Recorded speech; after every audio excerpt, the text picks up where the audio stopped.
Mukunda jewellers మొట్టమొదటి factory outlet ఇప్పుడు కూకట్పల్లి, కొత్తపేట్, సోమాజిగూడ మరియు ఖమ్మంలో.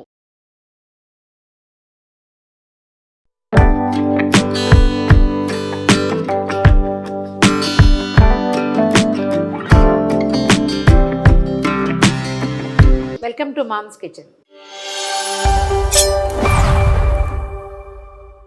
వర్షాకాలపు సాయంకాలాలు ఏవో బజ్జీలు, పకోడీలు అవి ఇవి వేసుకుంటాం. ఆలు బజ్జీ చేసుకుందాం. చాలా సరదాగా ఉంటుందండి. ఆలులు స్క్రాప్ చేసేటప్పుడు ఒక సరదా వస్తుంది. మనం చిన్న చిన్నగా వేసిన పెద్దగా ఉబ్బితే భలే సరదా వస్తుంది.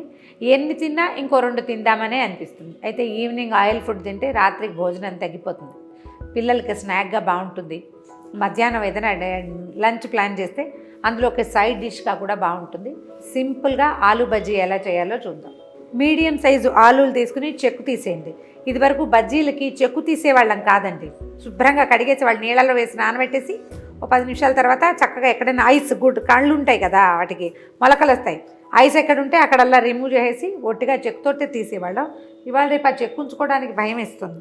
మన దగ్గర ఇట్లా స్క్రేపర్ ఉంటే చూడండి, అంటే ఆలు స్లైసర్ ఉంటే చేత్తో మీకు ఓపుకుంటే చాతొస్తే సన్నగా కట్ చేసుకోవచ్చు. పల్చటి స్లైసెస్ లాగా కట్ చేసుకోవచ్చు. చాతొస్తే ఇలా సన్నగా చేసుకుంటే బాగుంటుంది. ఒకవేళ అంతగా రాదనుకోండి, వాళ్ళంత టైము ఈ గోలంతా ఎందుకంటే చక్కగా ఇట్లా ఒక స్లైసర్ తీసుకోండి.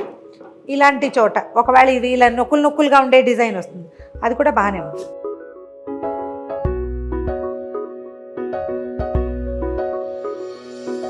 ఇలా స్లైసెస్ చేసేయండి. ఇవంత పలచగా ఏం లేవు, చూడండి మందంగానే ఉన్నాయి. ఒకవేళ ఇది మందంగా పడట్లేదు, మరీ పలచగా ఉన్నాయి, బాగోలేదు అనిపిస్తే ఓ చాకు లాంటిది ఏదైనా తీసుకుని ఇక్కడ కొంచెం గ్యాప్ చేయండి. ఇట్లా చేస్తే ఏమవుతుందంటే గ్యాప్ పెరిగి ముక్కలు లావుగా వస్తాయి అన్నమాట, మందంగా వస్తాయి. చూడండి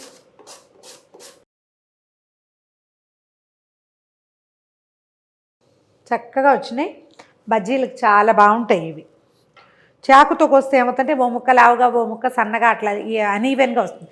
చాతొస్తే వస్తుంది, రాకపోతే ఇదే మార్గం. ఈ ఆలు ముక్కల్ని ఒకసారి నీళ్ళల్లో వేసేసేయండి.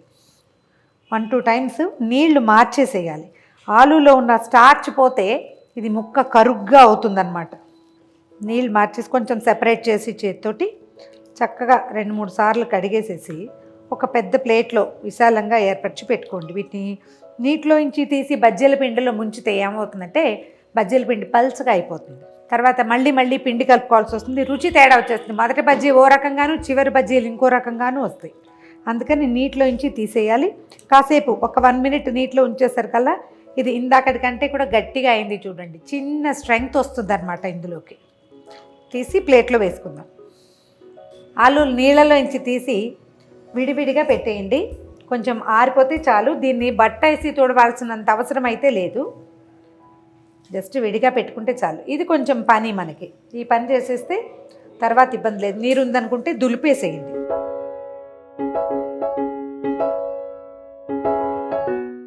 స్టవ్ మీద నూనె పెట్టేశాను. మనం పిండి కలిపేసరికి నూనె కాగిపోతుంది. ఓ 2 కప్పులు, ఒక పెద్ద కప్పు శనగపిండి తీసుకున్నాను.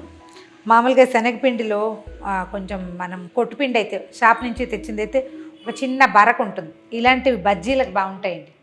నిజంగానే మనం పట్టించిన పిండి నాకు పెద్దగా నచ్చలేదు. షాప్ నుంచి తెచ్చితే ఒక చిన్న బరకు ఉంది, దాంతో బజ్జీలు మంచి క్రిస్ప్గా వచ్చాయనిపించింది. ఒక 2 స్పూన్ల బియ్యపిండి వేస్తాను. ఇందులో సరిపడగా ఉప్పు,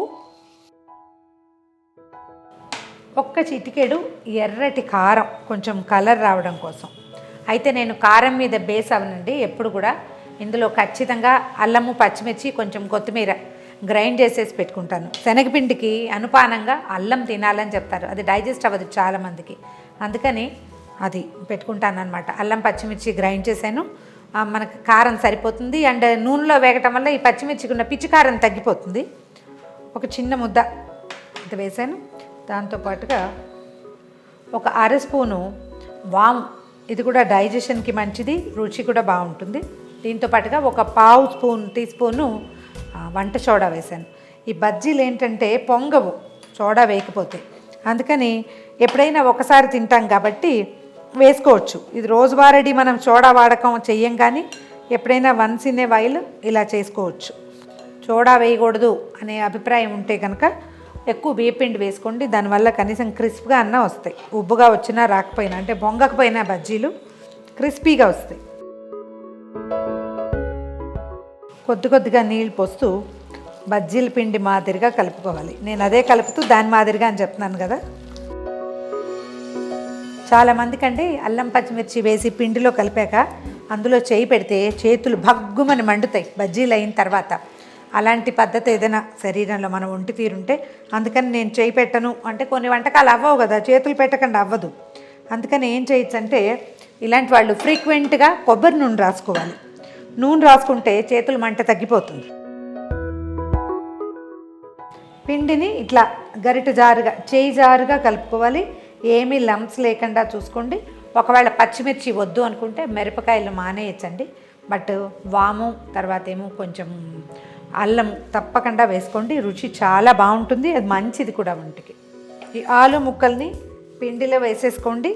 ఒక్కొక్కటి నూనె కాగింది కాబట్టి అలాగా వేసేయండి. ఇంకేంటంటే పిండి మనం సరిపడా తీసుకుంటే చిల్లలు పడకుండా ఉంటాయి, అటు ఇటు పడకుండా కావాలి మనకి.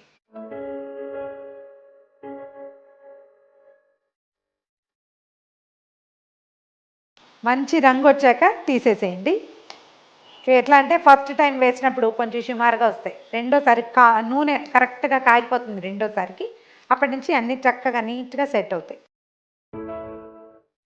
ఇట్లా ఎక్స్ట్రా చిన్న ముక్కలు పెడితే వీటిని తీసేసేద్దాం. ఇవి ఉంచితే ఏమవుతుందంటే తర్వాతకి మాడిపోతాయి అన్నమాట.